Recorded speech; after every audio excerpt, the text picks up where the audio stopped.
Hello, everybody, and welcome back to the Las Vegas Raiders Insider Podcast. I'm your host, Hondo Carpenter.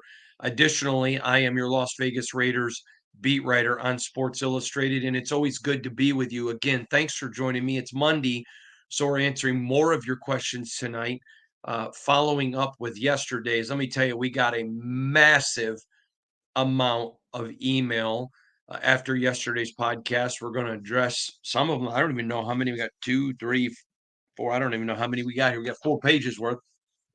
So let's get right to all your email. Remember, you can email me at Spartan Nation Mail, MAIL at yahoo.com. Keep your emails short. Only do one a week. I'm told this week that there were like 16 or 18, I don't remember the number, of people who emailed multiple times in the last week, so they get sent to spam. And if your email's too long, like more than 2 paragraphs, it usually, I believe that they just delete it. We get so many. Remember, you want to keep them um in in a keep a tangent thought, keep a very concise thought and get it to it so we can look at those very quickly and make a decision. Also want to remind everyone, I don't know when you're watching this, but if you're a member of this channel, we're having our next members meeting. This would be Monday, no, Tuesday night. Sorry, geez, is it Tuesday already? Yeah, it is. Wow, Tuesday night uh, at 8:30 Eastern, 5:30 Pacific. Make sure you watch your email for that invite. Here we go. First one comes us from Chris in Denver, Colorado.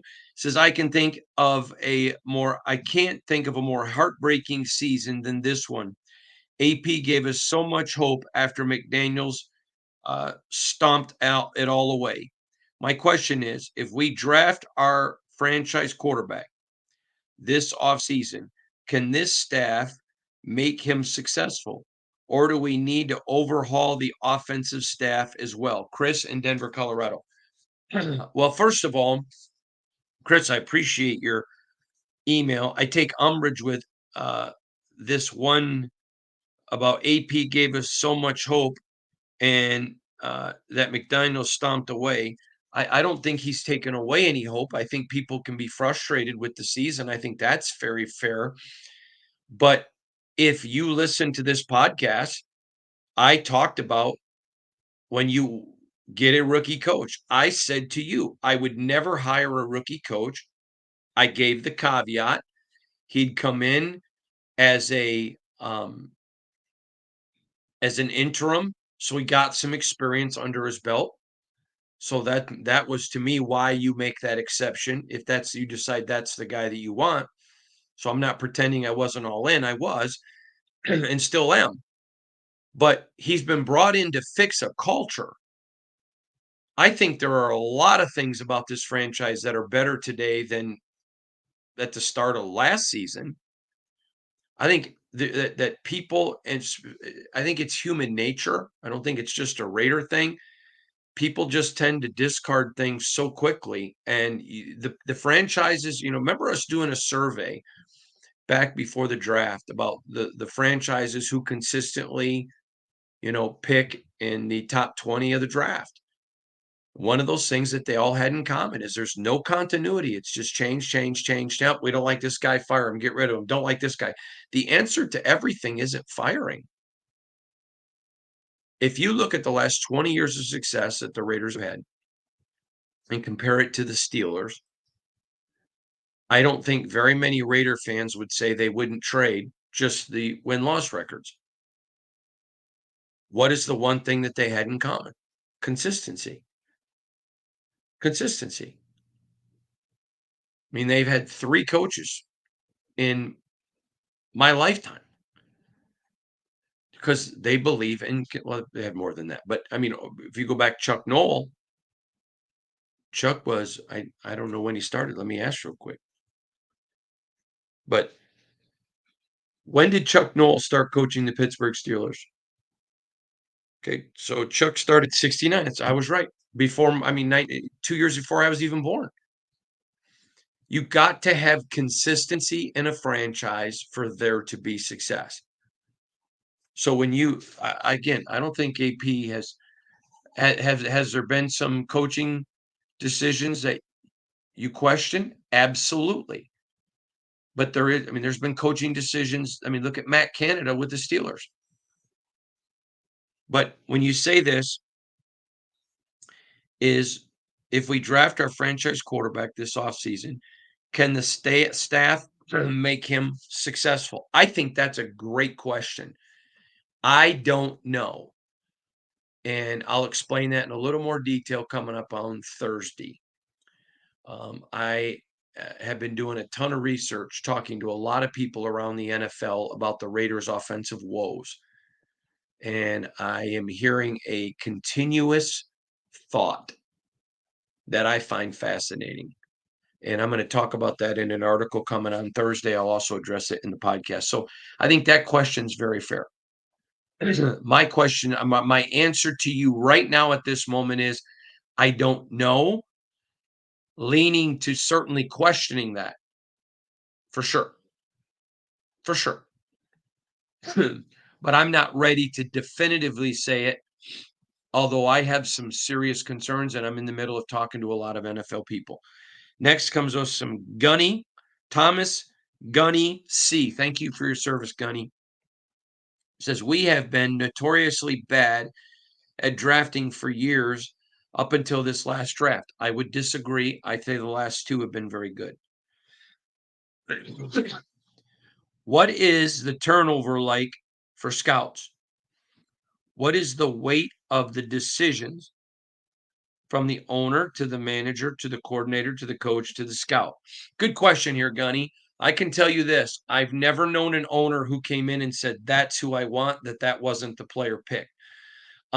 There is a very well-known person who, when they pass away, I get to publish their biography. I am very involved in their biography. And the reason that they wanted me to wait until they passed away is there's some very blunt things in there about some people who may be alive. I will just tell you, however, that you will often, anytime an owner gets involved, that's what happened. I can also tell you from people that are in the room for the 5 years that I have covered the Raiders, not one time has Mark Davis walked into a room and said, pick that guy. I know for a fact 3 of the 5, but I believe the other 2 as well. 3, I know for sure. He was told this is what the thinking process is and why, and he was informed and appreciated it. So I don't think that's the issue. It's totally the general manager's call. When Josh McDaniels was here, it was his decision. And I know for a fact, I've already reported on situations where he disagreed with Dave Ziegler and Josh got his way. Same thing.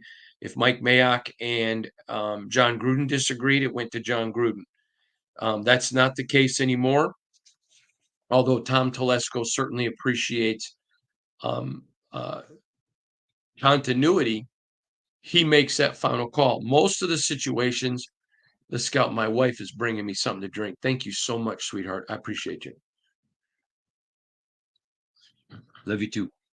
Um, they usually the scouts. Now remember, scouts are all over the country, so they're only giving you your thoughts on their region, and then it goes up to director of scoutings, and then they ship them off to coaches to get the coaches' staff opinion. They may get staff on some of them at Senior Bowls or other, get the hands-on look, and then it all goes up to where AP and Tom Telesco really talk it through. If there's disagreement, Telesco makes the call. Now, we had Bill Polian on this show, and if you didn't watch that podcast, man, you should go back and watch that. We had Bill Polian on this podcast last year. He was phenomenal. And he talked about there are times he looks at his coaches and said, I don't want that guy, but you want him, that's fine. We're going to get him, but you're accountable for him. I love Bill Polian. And that is, I don't think Tom Telesco's as much like that, okay, I'm going to get your guy. I think if this is who he believes, but Tom Telesco has proven, in my opinion, he's only had one draft here, but I think he's very well respected and a good drafter. That's kind of how the process goes, Gunny. Again, Thank you for your service, and to all of our wonderful veterans who have sacrificed for our great country and served, and to all of you family members of veterans. I'm one of those. I got a lot of siblings who've been in the military, and my father was one of our warriors, so thank you. Next comes to us from Chris A. in Victor, New York. Hondo, if you were AP, can you name 3 things you would do as head coach to change the trajectory of the season? I love this. Um, I'm gonna say this to you, and I I'm trying to think of how I wanna word this. Yes, I can think of some things that I would do for sure. Um, I first one is I would do a thorough assessment after this week on my offensive staff. I would lean on Joe Philbin, I would lean on Marvin Lewis, and get their input, and Tom Coughlin, and I would do great analyzation, and I would make some decisions. Second of all, if I were AP, I would make it very clear to my offensive staff exactly what I wanted. And if they don't want to do what he wants, then I would ask them to go coach somewhere else. So that's number one. I would do a deep dive with them. Second thing I would do, and let me tell you something, I would bring Patrick Graham into the meetings. Now, Jim Tressel, who many of you know, one of the greatest college coaches of all time, Nick Saban does this as well, the greatest college coach of all time. And I know of NFL coaches that did it. Mike Martz used to do this a lot, but um, they self scout. I would bring Patrick Graham in and say, I want you to watch the film of our offense. I want you to watch it when it's good, and I want you to watch it when it sucks. Tell me, as a defensive coach, what are your opinions? I mean, you've got Patrick Graham, who, in my opinion, should be a head coach in this league. What he's done with with our talking about from his voice, I'd say, Marvin. I mean, I would say if I were AP, what you've done to our defense is phenomenal, and you're a defensive genius. So look at us. There's a lot of questions I have here. Is it this offense is very successful at times and then withers? It withers after the script. It withers with a lot of reasons. Don't forget, Thursday, I'm going to have an article from what other NFL people are saying about the Raiders offense. I think you're going to really, really like it. So those things. I mean, I wouldn't touch the defense, wouldn't touch special teams, not in the least bit. And then after I met with those guys, and after I told the offensive staff, this is what I want, this is what you're going to do, then I begin to look at, you know, who on my roster fits what I want to do. And I would go in that direction. I think there are a lot of other intangibles that I don't want to get into tonight. AP has bosses. Is he being told this is what you're going to do, this, or this? We don't know that. I don't believe that that's going on the AP side, but I don't know all of that. And so I would just say those are the first 3 things that I would do. Next comes to us from Francis A. Do you feel we have most of the pieces? We just like good coaching and a franchise quarterback. I hope so, because I can't stand the Kansas City Chiefs, and I want to take them down every year, even if our only 2 wins even if it's the only 2 wins of the year. And then he goes, Raiders. So let me say this to you, Francis. I think there are a lot of good coaches on this staff. I think it's the best staff of Raider coaches since I've been here in 5 years. Do I think there could be some potential weak links? I do. Um, but I know that nobody likes this, but I'm not a fan. I'm an analyst and I'm analytical. Um, I think that right now is the year is playing out and we're seeing what we have. Do we have coaches that are being stubborn against the head coach? Listen, the head coach calls the shots, period. If that's the case, and I don't know if that's the case, I know there are some who feel it. I don't have enough information to make that assessment. I do know there are some who feel that way. Um, but I do think that AP has all of the skill to coach in this league. Okay. Do I think he's a finished product today? Absolutely not. And let me just say this. Y'all know I know AP. If you asked him, are you a finished product? He'd laugh at you. That's what made him a great player. He was never happy with how he played. He's the same way as a coach, but he has those intangibles. Now, sometimes those intangibles hurt you in the hiring process. So let me explain what I mean. He doesn't have to babysit Patrick Graham. Patrick Graham knows exactly what AP wants. He coaches like AP, and that's why I think the defense is so successful and the special teams are. I think AP has got to get that offensive staff on one page. I believe if that is the most pertinent thing Antonio Pierce has to do right now. And if I were him, I would be inviting all of the offensive staff and I would order them to volunteer to come to his house or to his office, bring a sleeping bag. We're ordering food in. I mean, they have one of the best places to eat in all of Vegas. The cafeteria at the Raiders is amazing. And I would bring everybody in and say, we're not leaving till we get on the same page. And that's how I'd fix it. Next, this one comes to us from Frankie G.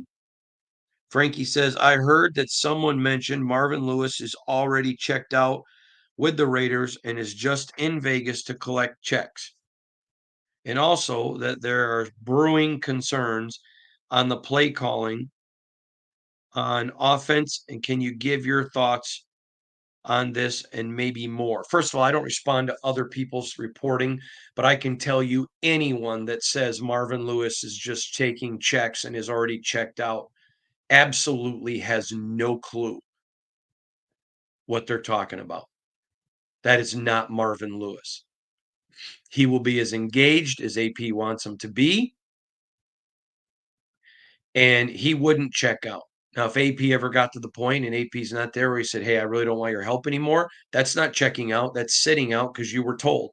That's not happened either.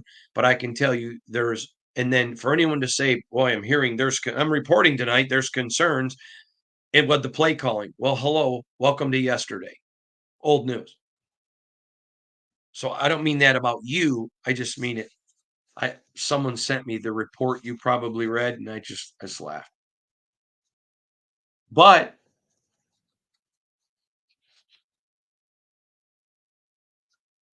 it doesn't mean the person wasn't told that by somebody who wants to give them something. But no, I don't believe that. It's not an attack on the reporter. It's attack on you don't know where the information came from. But I can tell you, I made a phone call on it. Absolutely untrue. Next, Kel from the Bay. I believe AP has the ability to change the culture. You can see it even in the losing. Do you think he can have that long-standing coach? Excuse me. He can be the long-standing coach that provides stability we crave and need. It feels like he has some Tomlin in him, but I want to see more of that in him, that just win mentality. I think, do I think he can? Absolutely, I can. I do think that. Now, I want to wait and watch how the season plays out. I want to see if they lose in Cincinnati. I want to see what changes come at the bye week. And I'm not calling for anyone to be fired. I just want to know what changes come. This isn't about firing. It may end up being a firing, but that's not what I'm calling for. But that bye week, I mean, if they go into the bye week 2-7, you have 8 games left. And you have the talent. You just should have if you had any kind of an offense, you would have just beaten the world champions. And you've already beat Baltimore. There's no issue with talent here. And they got a ton of people hurt. It's about performance. But yeah, I do feel that way. Next from Nathan C. Do you think Vegas will ever get back to that hometown environment? Is there a fan base growing in Vegas? Are we going to be just another show on the strip when the tourists come. Okay, I've said this before, but maybe you missed it, so I'll address it again. If the Raiders, it will be a Raider crowd. I have zero concern about the Raider crowd. And I think it's important to mention the crowds. I think that's terribly important to mention. 100% important. But to mention the crowds and to not mention the team's performance is disingenuous. If you win, they'll show up. That I'm telling you, Raider Nation, I have so much respect for these people. You guys just, you're, in the words of Pat McAfee, dogs. Sorry, I think McAfee's hilarious. Anyways, I don't have any concerns about that at all. This next one comes to us from San Antonio, Texas. Steven says, we know the Raiders need a QB this spring, as do the other 31 teams. I disagree with that. I think there are some teams that don't need quarterbacks. What will they do if they fall in that draft territory or close to that, where they, like they picked last year? Earlier quarterbacks get picked very early, and as you stated, are overdrafted. Could we fall victim of this one again? You laid out a great argument on why you should probably pass on trading up for one last year and trading up in general. Is it just frustrating for the Raiders fans? It is just frustrating for the Raider fans who have hope every year that we are turning the corner only to succumb to the agony of defeat. Love you, brother. Stephen in San Antonio, Texas. By the way, Stephen, do me a favor. My favorite restaurant in America, not in the world, but in America, is in San Antonio. It's called Papacitos. Go there, get the grilled quail, and they have two different quesos, a white and an orange. Get them both. The best chips in the world, and thank me later. Just thank me later.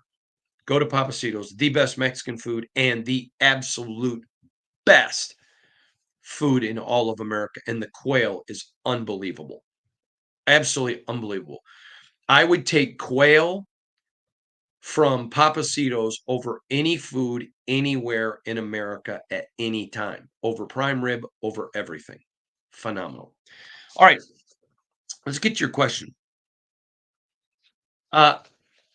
I said there is a large bust rate in quarterbacks in the first round. That's truthful.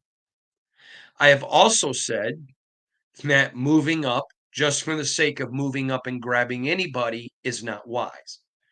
But what you've missed is if you're convinced there is a franchise quarterback there, then you give the house away. How many teams would have, looking back, given up 3 first-round draft picks and 3 seconds for Peyton Manning? Of course you would have. Here's the problem.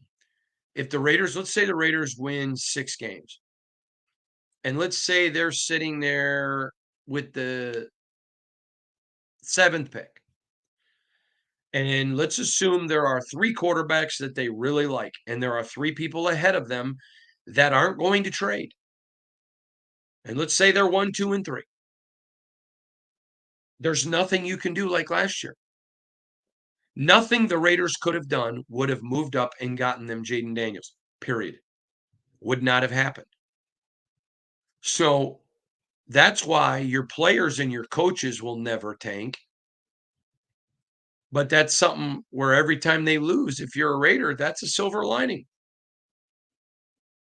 Not when your motto is just win, and I get that and I respect it. But every win, I was talking to some of my media colleagues after the Raiders lost to the Chiefs.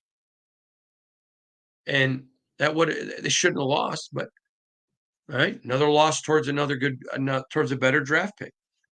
That's kind of the dual-edged sword you got to look at there. I thought that was a great question. Thank you so much for it. Next one comes us from Michael in Plymouth, Indiana.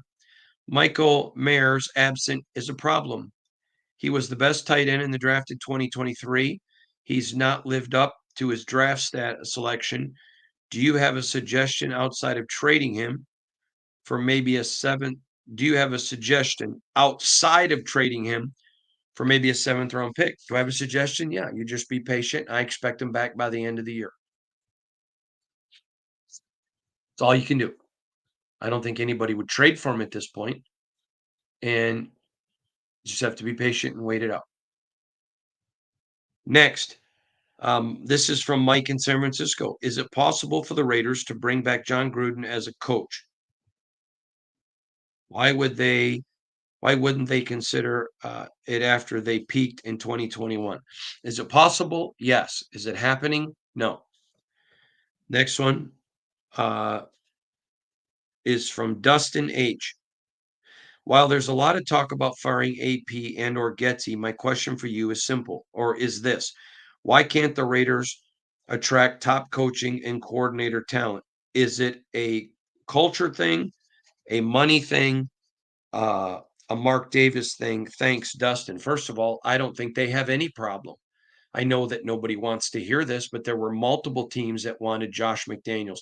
There were multiple teams that would have fired their head coach that they had who had been successful, who would have hired Josh McDaniels. He was and remember, he didn't have to leave. He was the heir apparent in New England, but he jumped for the Raiders' opportunity. Jon Gruden was a hot commodity, jumped at the Raiders' opportunity. I disagree with this completely. Why can't the Raiders attract top? They can attract top coaching talent. The problem is you have to evaluate who are the top coaches. That's where they've struggled, is identifying who our top coaches are. That's been their struggle. But they didn't know about the Gruden emails. I just disagree with the premise of all of it. Mark Davis is not a hindrance in the world. Now, I will tell you, Mark Davis does have a reputation, as did Al, that he pulls the trigger quick.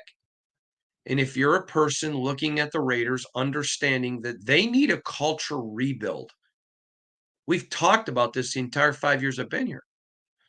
Well, culture rebuilds don't come along. So let's say that you're a really good assistant. Let's say that you are the offense coordinator Johnson with the Lions. Okay, a lot of people want him. He has been brilliant. He understands I'm waiting for the right job. I want to go someplace that I know the owner is going to be patient, who I can sell my vision to, who if we go 3 and 14 the first year, and then 5 and 11, and then 7 and 9, and then 9 and 7, then 11 and 5, he's going to let me build. I know for a fact that's hurt the Raiders in the past. There is a real sense of the fan base turns and then bam, they just pull the trigger. That I know for a fact that's hurt. I know of one particular guy I've talked to that the Raiders wanted to interview. I talked to him at the combine last year, and I said, "Hey, did the Raiders reach out to you?" He goes, "Yeah." I go, "Did you talk to him?" "No." All right. Or maybe he did talk. I don't remember now. But he's like, I just didn't really think that was a place. I know one guy uh, who I'm not saying it was in this last cycle, but I'm saying it's been within the last 20 years easily. It's been within the last decade. I know a guy who interviewed it, and his exact words to Shannon and I were, I got done with my interview, and I knew because of my agent, how my agent gets paid if I get a job. If I was offered the Raider job, I'd have to take it. But I literally thanked God I didn't get it. He just didn't feel like he was a fit with the franchise. Sometimes they just don't want to be there. But I'm telling you, Mark Davis is not an issue. People respect him around the league. They love that he wants to win, and they love that he's willing to write the checks. I know a lot of people because the consistent part of the losing the last 2 decades is Mark Davis. And I think that you all know me good enough. I will ask tough questions. I will say the hard things if it's necessary. I won't do it if it's not. I think the metamorphosis of Mark Davis over the last 5 years has been nothing short of amazing. I am truly amazed by it. This year at the NFL owners meetings, I was talking to um, a very prominent NFL person. Now, remember, these things are off the record. So, and it was at a cocktail party, and it was a wonderful time. Our families are there, and just it's just a time for the media and the executives and coaches, and everybody just kind of hangs out and because we work together.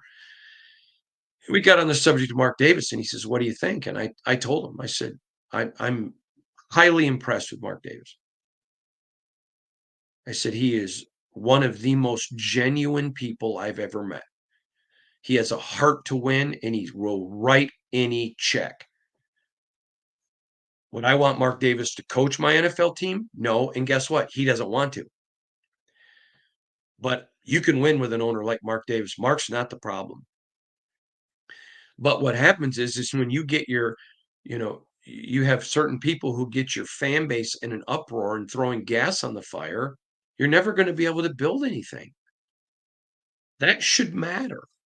That should be important. And so again, when you say to me, uh, why can't the Raiders attract top coaching? I think they totally can. Okay, but then you have to identify the top coaching.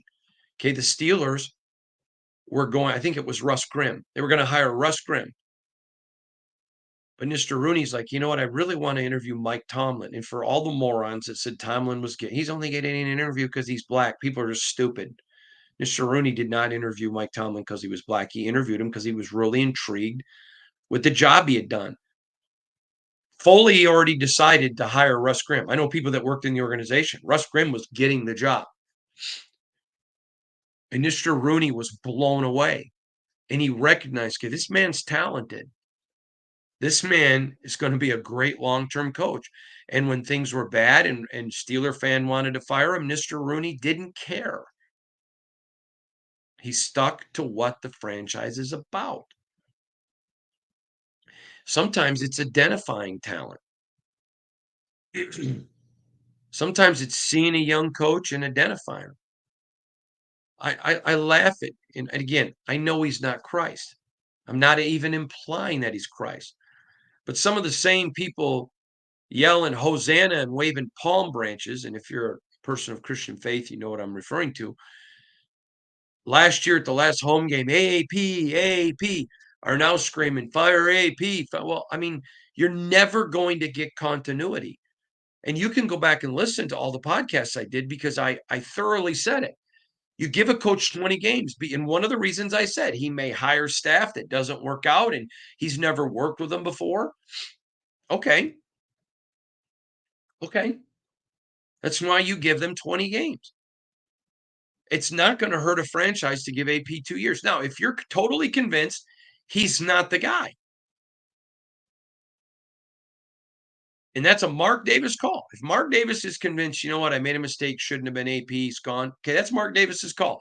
AP's going to walk away with a buyout. That's his contract.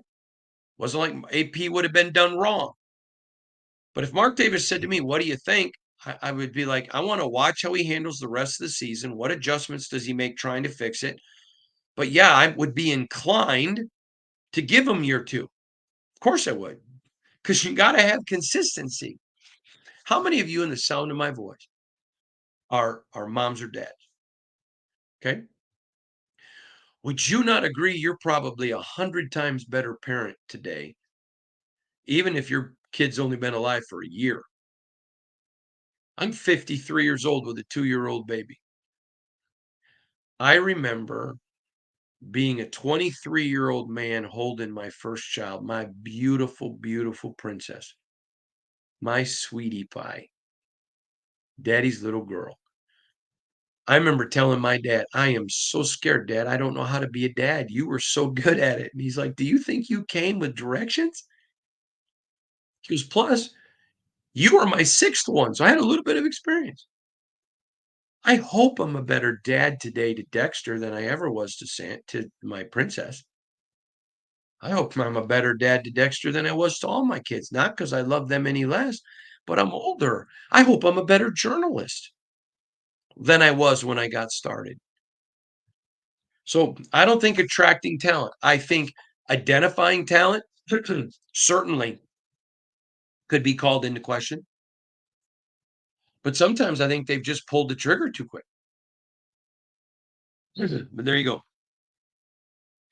Um, Next one. This is Robert from Salem, Oregon. Here, I have a quick question for you, this time in regards to the struggle with the running game. Is it possible that the QB and or the center are not adequately reading the defensive alignment and not audibling or calling the wrong blocking schemes? I have rarely noticed Minshew audible. That's a great question. I certainly think that's something to look at. I am not in a position today to tell you yay or nay. I have an opinion, but I'm going to dig on that. I'm going to talk to some people. I have an opinion, but I don't really like to offer you opinion. I like to give you something that's educated. I don't think that this is as big of an issue as you, but I will make sure. And I promise I'll talk to people absolutely in the know and address it on a further podcast. This comes from Bryant T. Can someone send the Raiders staff, particularly Luke Getzey, some tapes of how Georgia used Brock Bowers in their offensive scheme? Amen. Can they go look at tape at how Gardner Minshew performed last year for the Colts?